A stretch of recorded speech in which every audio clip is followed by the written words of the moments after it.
that kids can figure this out for themselves. Do you agree with that? I don't agree with that. These people are professional. They are expert at what they do. They stand by the door. They wait for you to come by so they can jump and grab you. It's like they stole my son. These people are laying by the door. They are the silent people that we worry about every day who you don't know. They're right next door. They're out here to undermine America. And they're doing just that by blinding the people that you're seeing out there protesting because they have no knowledge. No knowledge at all. Bill Carrick with the report card with Darius and Melvin Bledsoe at the Hillsborough School. Thank you. All right. Melvin.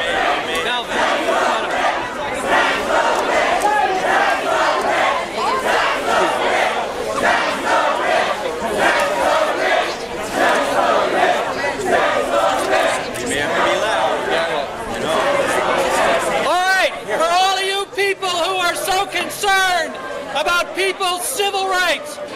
We have here Melvin Bledsoe, whose son Carlos was radicalized at the University of Tennessee.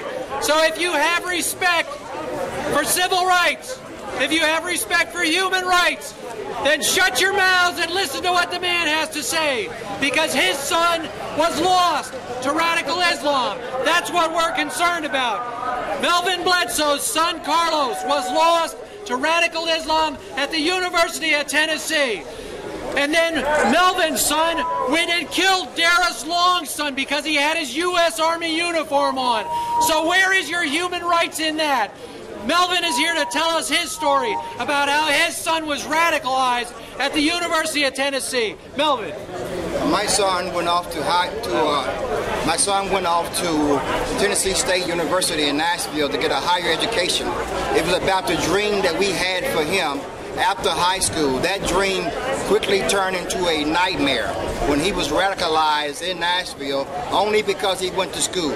That was not part of the dream that we had for him. He was uprooted by the soil that we raised him in, the soil that we nursed him in, the soil that we gave love to, and he was uprooted and he was planted into a farm soil while he was brainwashed, manipulated, and lied to in the name of God. The name of Allah, that you must kill, and you was programmed to do that for Allah.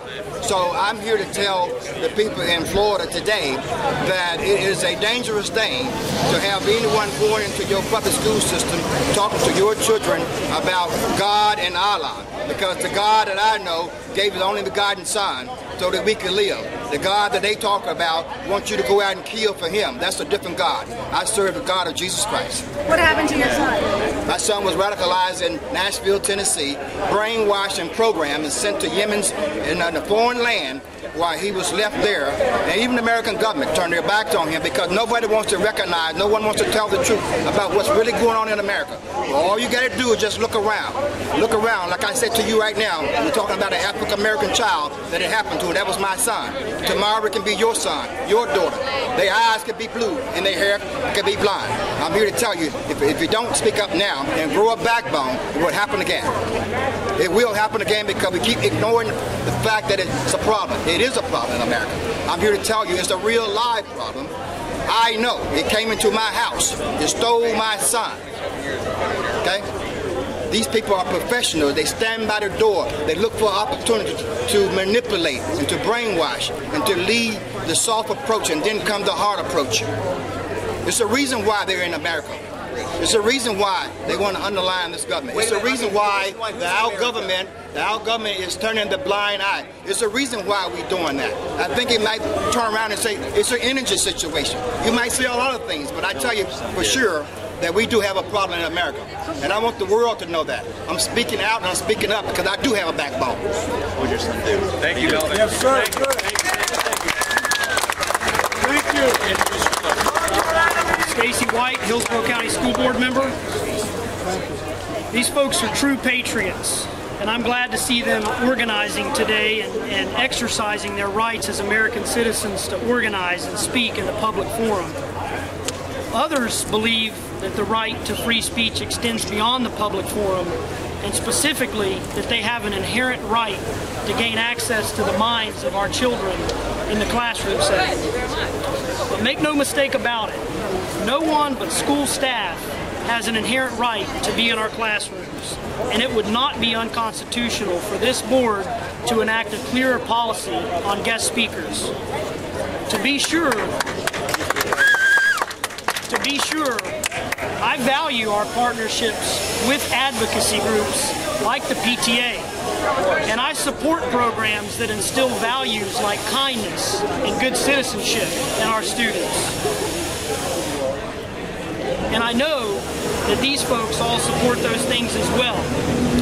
But a carefully crafted, conscientious policy could protect our children from radicalism, propaganda, and indoctrination by groups who wish to advance such an agenda under the guise of diversity and tolerance. I support such a policy and hope to see it become a reality. I salute you all for being here. I know it's a tough fight, and I applaud you for your enduring efforts. God bless you, and thank you for being here today.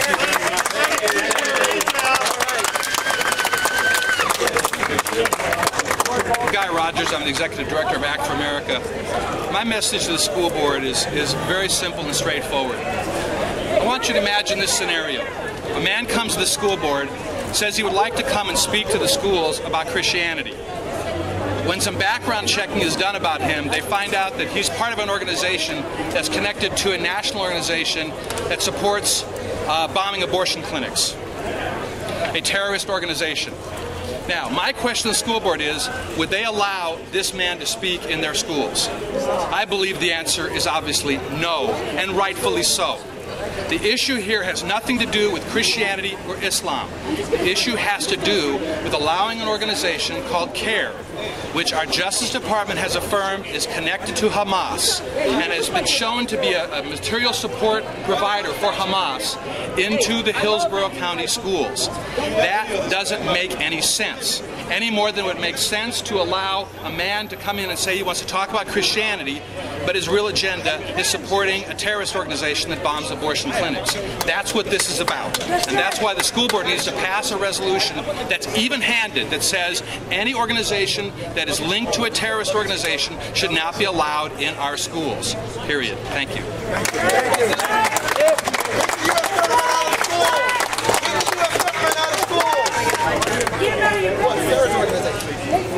Good afternoon. My name is Tim Curtis, and I'm one of the co-founders of the Tampa 912 Project.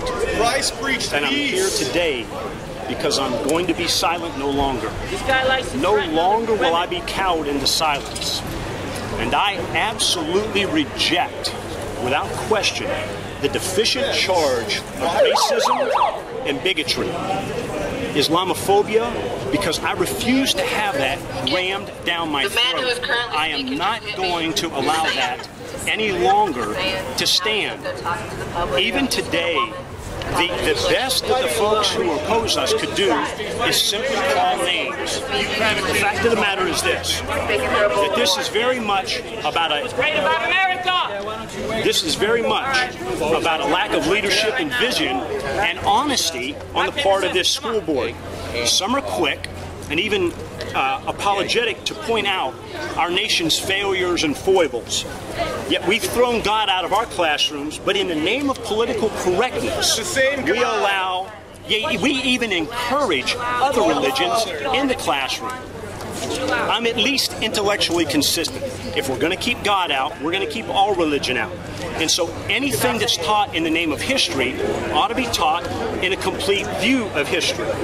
I'm no longer going to be silent. I'm no longer going to be still while I observe others whose sole purpose and their stated intent is to change the fundamental core of who we are as a people and as a nation.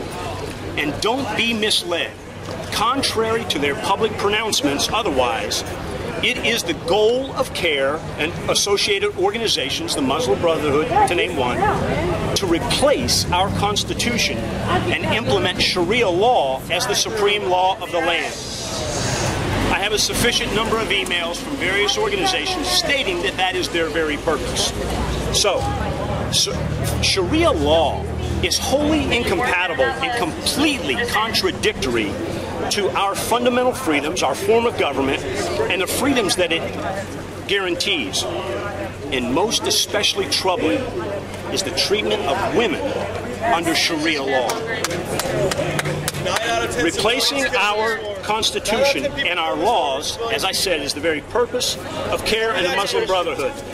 And anyone who denies that is either outright lying in an attempt to deceive the public, or they're willfully blind and lying to themselves. I will no longer be silent. Who would Jesus bomb? Our nation's history of fighting radical Islam stretches well back into the early 1700s, when Thomas Jefferson was the first president to refuse paying the Barbary pirates, where did they hail from, who were taking American hostages and holding them for ransom. This is not a new fight. It's simply taken on many different forms.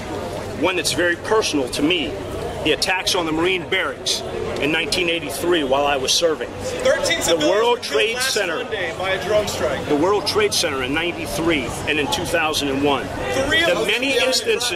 The many instances of radical Islam cells whose plots were foiled, even reaching into our United States military with the horrific murders by a radicalized Muslim, Nidal Hassan. No longer will I be silent. I'll be vigilant. I'll encourage all moms and especially dads of school-aged children to take a more active role in their children's education. Find out who's going into those classrooms and make your voices heard here and in that school board. I want to close with this thought. This is not anti-Muslim. This is not anti-Islam. This is very, very much pro-American values that have stood the test of time and have resulted in the greatest nation on earth where we do more good for more people. I won't be intimidated and I won't be bullied. I won't be shamed into apologizing for our great nation. No longer will I be silent. No longer will I be still. Thank you. Thank you.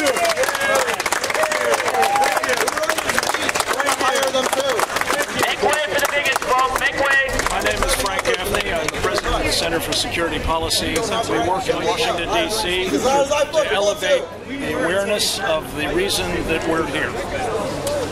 You see around us signs that are exemplifying one of the most marvelous attributes of the United States, freedom of expression.